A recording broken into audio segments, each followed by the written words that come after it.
Est-ce que la Croix-Rouge, bonsoir, est-ce que la Bonsoir. Croix-Rouge fait toute sa part en ce qui concerne la libération des otages, les contacts avec les otages, Frédéric Joly? Elle fait ce qu'elle peut, avec sa force de conviction, avec le mandat que lui ont confié les 196 États partis aux conventions de Genève. C'est son rôle, et uniquement son rôle. Je veux dire, il n'y a que le CICR, on entend beaucoup de choses, d'autres organisations, non, pour avoir accès à des otages ou à des prisonniers. C'est le travail du CICR, de par son statut tout à fait particulier. Maintenant, c'est notre force de conviction qui nous permet d'avoir accès aux otages. On a réussi à être désigné par les partis pour effectuer, depuis que Transfert. la trêve, les rapatriements, la libération des otages et aussi les transferts de prisonniers en Cisjordanie. Depuis le début, nous demandons d'abord la libération inconditionnelle des otages, parce que comme vous l'aviez souligné, c'est contraire au droit international humanitaire. Semer la terreur, arrêter de façon indiscriminée des civils, c'est interdit par le droit international humanitaire, et nous sommes les gardiens de ces fameuses conventions de Genève. Ça ne se fait pas, c'est très compliqué, on est en contact permanent avec tous les protagonistes. Mais en fait, vous avez contact avec les otages lorsqu'ils sont libérés, mais vous n'avez pas moyen d'avoir contact avec eux aujourd'hui. On a contact avec ceux Qui qui les détiennent, Voilà. tout comme on est en contact au plus haut niveau des autorités israéliennes et d'autres États dont on sait qu'ils peuvent avoir une influence sur la situation. C'est ce qui a conduit, par Vous n'avez exemple, pas accès aux aux otages. libérations. Non, on ne sait Vous n'avez pas pas de où ils preuve de sont. vie. Non, on n'a pas de moyens de coercition. Notre travail, c'est finalement ce que l'on voit. Par exemple, c'est l'un des exemples qui sont ces rapatriements.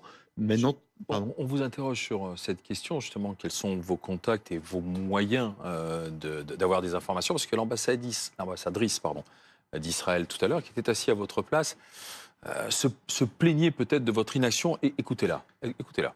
Nous sommes assez déçus de la Croix-Rouge. Ils n'ont pas fait assez. Et selon l'accord, par exemple, ils auraient dû visiter les familles, visiter les otages, et il fallait leur rendre des médicaments. Cela n'a pas été fait jusqu'à maintenant. Il faut faire quand même un effort et insister. Nous n'avons pas vu une insistance de leur part de rendre visite aux otages, de voir, de connaître bien leur situation et même avoir une liste. C'est incroyable. Nous sommes 50 et quelques jours, 53 jours après le début de cette guerre imposée sur Israël le 7 octobre et nous n'avons même pas une liste d'otages. C'est incroyable. Elle est très critique. Non, mais on peut tout à fait comprendre. Mais il faut aussi, une fois de plus, essayer d'expliquer comment ça fonctionne. L'attente des familles est insupportable, c'est clair. Et nous partageons complètement cette douleur-là.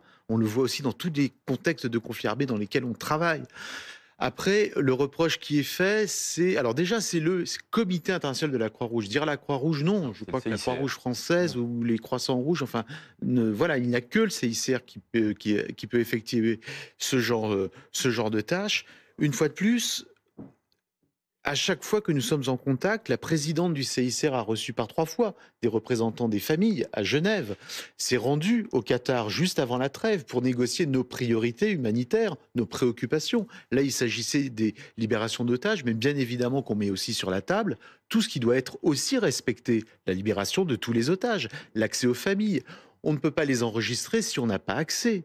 Le CICR visite des dizaines de milliers et il les suit, des dizaines de milliers de détenus partout sur la planète guerre. Mais vous avez déjà demandé à rencontrer les otages et à y avoir accès, vous l'avez demandé plusieurs fois. Mais le problème, c'est que pour avoir la confiance des parties à un conflit, quel qu'il soit, celui-ci, mais ce qui se passe au Soudan, ce qui se passe en Ukraine, etc., c'est par la confidentialité qu'on arrive à avoir un contact soutenu avec tous ceux qui se battent. C'est pas un exercice facile, c'est millimétrique. Est-ce que vous pouvez nous expliquer ce que vous a dit le Hamas lorsque vous avez dit « nous voulons la liste des otages et nous voulons les rencontrer pour leur apporter des médicaments ». Quelle a été la réponse du Hamas à la Croix-Rouge, au CICR? Alors, je ne vais pas sortir la confidentialité comme un joker, mais disons que les négociations qui ont déjà abouti à la libération des otages, nonobstant tout ce qu'il faut que le Hamas remplisse comme obligation, et comme tous les belligérants doivent remplir comme obligation, c'est quelque chose qui n'est pas dans la même temporalité que la douleur des familles qui attendent au quotidien. Oui, mais c'est le Hamas qui a refusé de vous donner la liste, par exemple, simplement la liste, pas la Si ça n'a pas abouti, c'est que malheureusement, c'est pas nous, avec notre force de conviction. Il faut aussi pas perdre de vue quand même que le CICR travaille depuis 1967. à Gaza et dans la région, et que nous sommes en contact avec toutes les autorités palestiniennes, en tout cas tous ceux qui représentent une autorité, que ce soit le Hamas, que ce soit le Fatah, dans toutes les périodes de l'histoire finalement du conflit, et la même chose du côté des autorités israéliennes. Le CICR a un statut particulier de diplomate. C'est pas une ONG, c'est pas une organisation humanitaire comme les autres.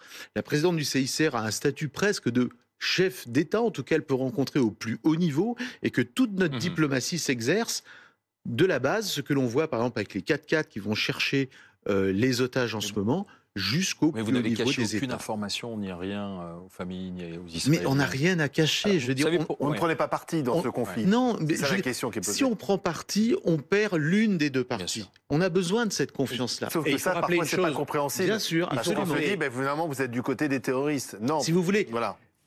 Un conflit armé, c'est nécessairement une polarisation. Il faut être dans l'un camp ou dans un autre camp. La neutralité est mal comprise, mal acceptée. Mais il faut au moins qu'il y ait eu une organisation qui puisse s'interposer. C'est la finalité du CICR pour obtenir des résultats. On ne rentre pas dans une prison si vous n'avez pas l'autorisation. Mais votre crédibilité, elle est mise en cause en feuilletant les livres d'histoire. Parce que, par exemple, vous l'avez sans doute vu, ces tribunes juives qui rappellent le rôle trouble de la Croix-Rouge au moment de la Deuxième Guerre mondiale, lorsque vous aviez, certains des représentants de la Croix-Rouge à l'époque avaient visité les camps, avaient visité Auschwitz en disant RAS, finalement, rien à signaler. En 1944, un délégué a pu entrer, le camp est de type camp de concentration intense, où les détenus sont contraints de faire divers types de travaux, mais il n'y avait rien concernant l'extermination, pas de traces d'installation d'extermination. Ce n'est pas un camp contenant exclusivement des Juifs.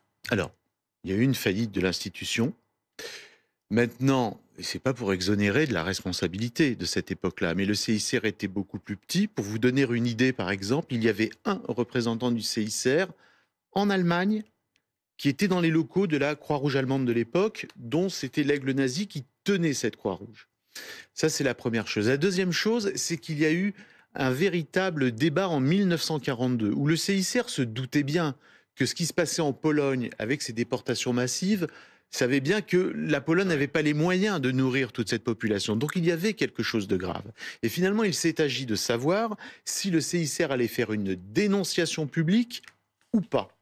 Et finalement, il y a un débat, un PV que maître Serge Klarsfeld a sorti. Enfin, toutes nos archives ont été confiées à la recherche historique. Eh bien, malheureusement, ou heureusement, je ne sais pas du tout comment qualifier ça aujourd'hui, une majorité de la Haute Assemblée du CICR a décidé qu'il n'y aurait pas d'appel public, partant du principe que celui-ci serait inopérant et nous fermerait l'accès aux millions de prisonniers de guerre. D'accord. Qui étaient enfermés dans les camps de prisonniers. L'erreur, finalement, était de considérer que cette Deuxième Guerre mondiale ressemblait à la Première. Et c'est pendant la Première Guerre mondiale que le CICR a développé toute son aide aux prisonniers. Souhaitons que vous ayez accès à des informations très rapidement. Juste une chose, il faut rappeler que le CICR a actuellement à Gaza des équipes médicales, notamment un chirurgien. Oui, on a une équipe chirurgicale. Combien de personnes, et est-ce qu'il y a eu des gens qui ont été tués dans votre organisation depuis le début de la guerre? Alors malheureusement, nous avons un collègue qui a été tué juste avant le début de la trêve. Nous avons une équipe chirurgicale qui travaille à Khan Younes dans l'hôpital européen. Qui n'a pas été bombardé. 130 collègues, non, mais malheureusement, c'est beaucoup d'amputations. Aujourd'hui, l'équipe chirurgicale ne fait que des amputations, essentiellement de plaies qui n'ont pas été soignées, qui se sont infectées, de gens qui arrivent du Nord. Et on est vraiment dans une situation hors échelle aujourd'hui à l'intérieur de la bande de Gaza. Donc la trêve, il faut qu'elle tienne pour les otages, pour que tous les otages rentrent, que les accords politiques tiennent également pour l'autre partie, les Palestiniens, mais aussi ce qui se passe aujourd'hui à Gaza est absolument terrible. Merci beaucoup. Il est temps